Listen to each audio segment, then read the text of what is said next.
और जब मैं देख रहा था सदन में, हम लोग तो यहां पर सरकार का विरोध कर रहे थे, राज्यपाल महोदय का कोई विरोध नहीं है उससे। ज्यादातर माननीय सदस्य मुझे सोते हुए दिखाई दे रहे थे। और डॉक्यूमेंट को अगर हम देखें तो वो झूठ का एक बहुत अच्छा डॉक्यूमेंट तैयार कर करके सरकार ने माननीय राज्यपाल जी को दे दिया, ये दिखाने के लिए उत्तर प्रदेश किस विकास की गति से, किस विकास के रास्ते पर जा रहा है। मैं प्रस्ताव करता हूं कि राज्यपाल के अभिभाषण में कुछ चीजें हम लोगों की तरफ से भी जोड़ दी जाएं। आज तक के इतिहास में सबसे बड़ी विफल सरकार अगर कोई हुई है तो यही सरकार है। प्रदेश में व्याप्त अराजकता और असुरक्षा का माहौल अगर किसी ने पैदा किया है तो यही सरकार है। ध्वस्त कानून व्यवस्था,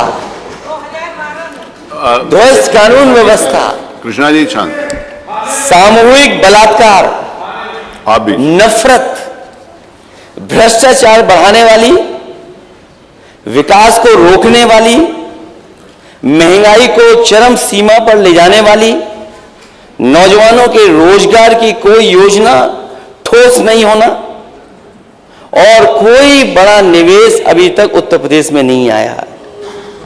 और जब आप पूरा भाषण पढ़ते हैं और देखते हैं, इन तमाम समस्याओं का कोई समाधान भी उसमें दिखाई नहीं देता है। आज उत्तर प्रदेश अगर हम सही मायनों में देखें, नीति आयोग के आंकड़ों के हिसाब से देखें, किस पैरामीटर भाषण पढ़ते हैं और देखते हैं, इन तमाम समस्याओं का कोई समाधान भी उसमें दिखाई नहीं देता है। आज उत्तर प्रदेश अगर हम सही मायनों में देखें, नीति आयोग के आंकड़ों के हिसाब से देखें, किस पैरामीटर में हम कहां खड़े हैं। शिक्षा के सूचकांक में यूपी सबसे नीचे से चौथे स्थान पर है। और ये मेरे आंकड़े नहीं है, ये हमारे माननीय सदस्य के किसी के आंकड़े नहीं है। अध्यक्ष जी, ये नीति आयोग का आंकड़ा है कि शिक्षा के सूचकांक में सबसे नीचे से ऊपर 4वें स्थान पर उत्तर प्रदेश है। अगर हम स्वास्थ्य के सूचकांक में देखें तो सबसे नीचे वाले पायदान पर है। देश में गरीबी बढ़ाने वाले बड़े राज्यों में अगर कोई प्रदेश आ रहा है तो उत्तर प्रदेश आ रहा है। और केंद्र सरकार की रिपोर्ट में, ये हमारी रिपोर्ट नहीं है, ये केंद्र सरकार की रिपोर्ट है कि मिड डे मील योजना में घोटालों में यूपी सबसे आगे। इनोवेशन के मामले में देश का 16वां राज्य यूपी। भूखमरी में देश का 4था सबसे बड़ा राज्य उत्तर प्रदेश। नीति आयोग। फेक इनकाउंटर के मामले में मानवाधिकार के सबसे ज्यादा नोटिस अगर किसी प्रदेश को मिले हैं तो माननीय अध्यक्ष जी उत्तर प्रदेश को मिले हैं। साइबर क्राइम में सबसे ज्यादा मामले अगर कहीं से आ रहे हैं तो उत्तर प्रदेश से आ रहे हैं। महिला अपराध में कल भी कहा मैंने माननीय अध्यक्ष जी, और आज फिर कहता हूं मैं, ये आंकड़े विपक्ष के नहीं है, ये आंकड़े वो हैं जो डायल 100, 112 या सरकार आंकड़े दिल्ली को भेजती है। एनसीआरबी के आंकड़े में अगर महिला अपराध में सबसे ज्यादा मामले देश में अगर कहीं आ रहे हैं तो वो उत्तर प्रदेश है। हत्या के केसों में अगर कोई है सबसे आगे तो उत्तर प्रदेश है। दलितों के खिलाफ हो रहे अत्याचार में सबसे आगे कोई है तो उत्तर प्रदेश है। और हमने तो अध्यक्ष जी एक ऐसी घटना देखी जहां एक दलित नौजवान को बुलाया गया, पीटा गया, अपना पैर चटवाया किसी ने, उसका वीडियो चलाया और वीडियो वायरल किया गया। और पुलिस अभी भी हाथ पे हाथ रख करके कोई दोषी लोगों को पकड़ने वाली नहीं, अपराधियों को पकड़ नहीं रही।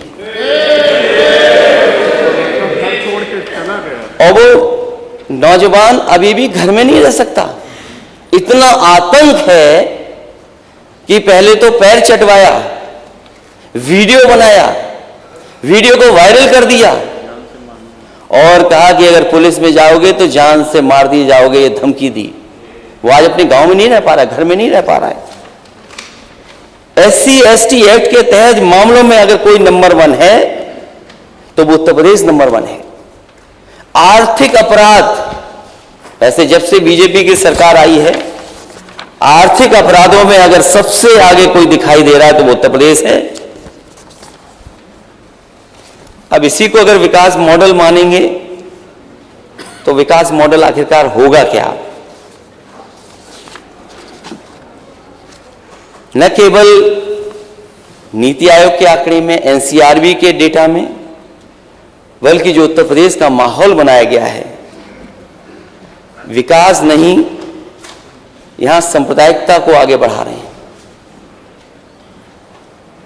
यहां पर पुलिस पे कोई अंकुश नहीं है, कोई अंकुश नहीं है।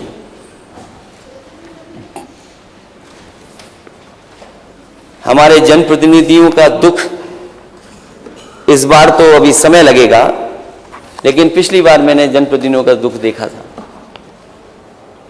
माननीय अध्यक्ष महोदय, किसी भी मुख्यमंत्री के खिलाफ सदन में इतनी बड़ी संख्या में कोई भी नहीं बैठा होगा। यह सरकार जनप्रतिनिधि नहीं चला रहे हैं, यह सरकार अधिकारी चला रहे हैं। और फिर अगर विकास मॉडल देखना ही है तो विकास मॉडल समाजवादियों ने उत्तर प्रदेश में दिखाया था।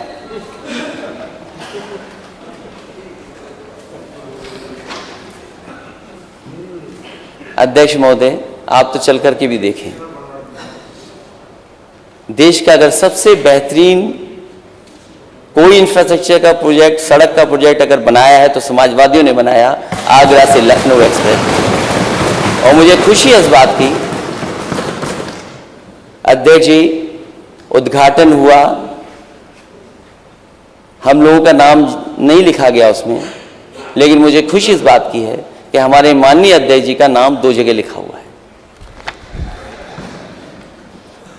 आगरा लखनऊ एक्सप्रेस वे, जो हमारी सरकार की प्रमुख योजनाएं, जो आज भी जिनका एप्रिसिएशन है, आज भी मैं देखता हूं जो भी कोई उस पर सड़क पे चलता है, अगर वो पहली बार चलता है तो मुझे ट्विटर पे टैग कर करके निकलता है, कहता है कि ऐसी सड़कें मैंने नहीं देखी जो देश में, जो आपने बना करके खड़ी कर दी।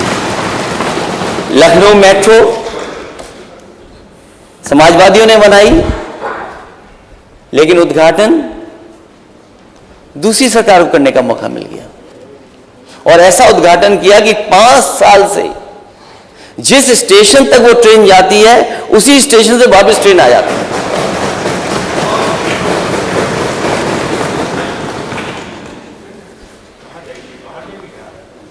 आगे बढ़ा दीजिए। ये माननीय सदस्य लगता मेट्रो के बारे में जानते नहीं है। डायल 100 अध्यक्ष महोदय, ये डायल 100, और मुझे याद है जिस समय डायल 100 में बना रहा था, उस समय जो जानकारी हासिल हो रही थी, मैंने देखा कि किसी थाने में गाड़ी के चलाने के लिए डीजल पेट्रोल नहीं था, जो बजट मिला करता था वो पर्याप्त नहीं था, पुलिस के पास गाड़ियां नहीं थी। पुलिस अपराधियों को कैसे पकड़े, गुंडों को कैसे पकड़े, जो कानून व्यवस्था को खराब करते हैं वो कैसे उनको पकड़ा जाए। और आप पीछे मुड़ करके देखिए अध्यक्ष महोदय, मैं नेता सदन से कहूंगा, अभी तक शायद डायल 100 नहीं देखा, और मैं तो कहूंगा कि नेता सदन अपने सभी माननीय सदस्यों को लेकर के जाएं और देख करके आए, और कम से कम उसमें देखें कि क्या पुरानी सरकार करके गई है। अगर कोई कमी आपको दिखाई दे तो आप उस कमी को ठीक करिए, लेकिन कमी ठीक नहीं की गई, डायल 100 बर्बाद हो गया।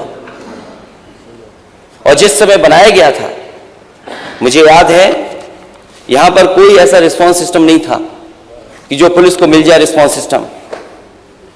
उस समय के वरिष्ठ अधिकारी जो टेक्नोलॉजी को समझते थे, और देश के सबसे जानकार प्रोफेसर वेंकट, मैंने उनको बुलाया और सलाहकार बनाया और उनसे मैंने कहा जानकारी हासिल करिए। और जानकारी हासिल करने के लिए न केवल वो देश अपने उत्तर प्रदेश में गए, जगह जगह पर थाने में गए, कप्तान के ऑफिस में गए, छोटे से लेकर के बड़े अधिकारियों से बातचीत की। उसके बाद वो न्यूयॉर्क गए और न्यूयॉर्क में जाकर के NYPD का जो हेडक्वार्टर है उसको देख करके आए। और उस हेडक्वार्टर के बाद वो ह्यूस्टन गए, ह्यूस्टन के बाद वो सिंगापुर गए और तीनों का जो रिस्पांस सिस्टम देख करके आए। उसके बाद उन्होंने यूपी का डिजाइन किया और यूपी का डिजाइन करने के बाद उत्तर प्रदेश को सबसे बेहतरीन, अगर किसी ने पुलिस को रिस्पांस सिस्टम दिया तो समाजवादियों ने दे करके दिखाया। ये बहुत कानून व्यवस्था की बात करते हैं, मैं कानून व्यवस्था पे बाद में आऊंगा। इकाना स्टेडियम हमारे नेता सदन का सबसे प्रिय जगह है, वो इकाना स्टेडियम। ये हंसने की बात नहीं, माननीय सदस्य, वो बात मैं इसलिए कर रहा हूं कि जब कभी माननीय नेता सदन को किसी अच्छी जगह कार्यक्रम करना पड़ता है तो वो लखनऊ का स्वर्गीय अटल बिहारी वाजपेयी जी के नाम पर जो हो गया है, इकाना स्टेडियम में जाकर के उसी में कार्यक्रम करते हैं।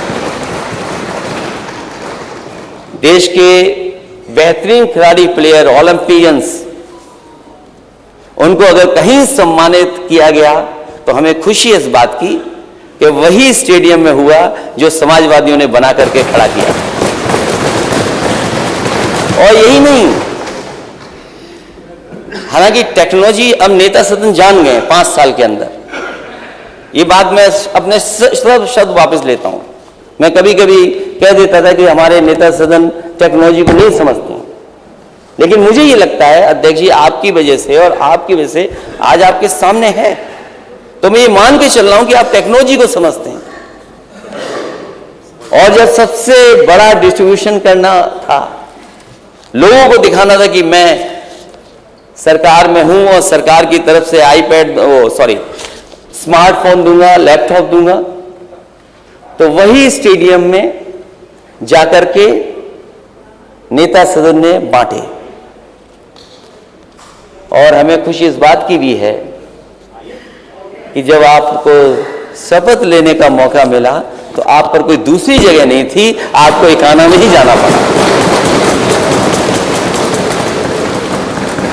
अपने काम तो नेता सदन कर लेते हैं, लेकिन अंतर्राष्ट्रीय मैच होने के लिए इजाजत नहीं देते। समाजवादी सरकार थी तो कानपुर में भी हुआ मैच इंटरनेशनल और लखनऊ में भी हुआ, लेकिन आपने ऐसा प्रिय बनाया उसको कि अब कोई इंटरनेशनल मैच नहीं होता। हमें उम्मीद है कि आने वाले समय में कोई ना कोई इंटरनेशनल मैच आप जरूर कराएंगे। जिनेश्वर इस्पात, 4 लेन कनेक्टिविटी, और मुझे याद है मैंने कभी एक इकोनॉमिस्ट का पढ़ा था कि if you can double the speed you will triple the economy.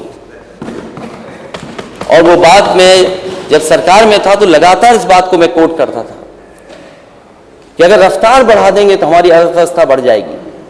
और इसीलिए आगरा लखनऊ एक्सप्रेस वे बनाओ। नमस्कार, मैं हूं मानक गुप्ता। अगर आपको हमारा ये वीडियो पसंद आया हो तो इसे लाइक और शेयर जरूर करें, और हाँ, हमें सब्सक्राइब और फॉलो करना ना भूलें ताकि आप देश और दुनिया की कोई खबर मिस ना करें। तो जुड़े रहिए हमारे साथ और देखते रहिए News 24।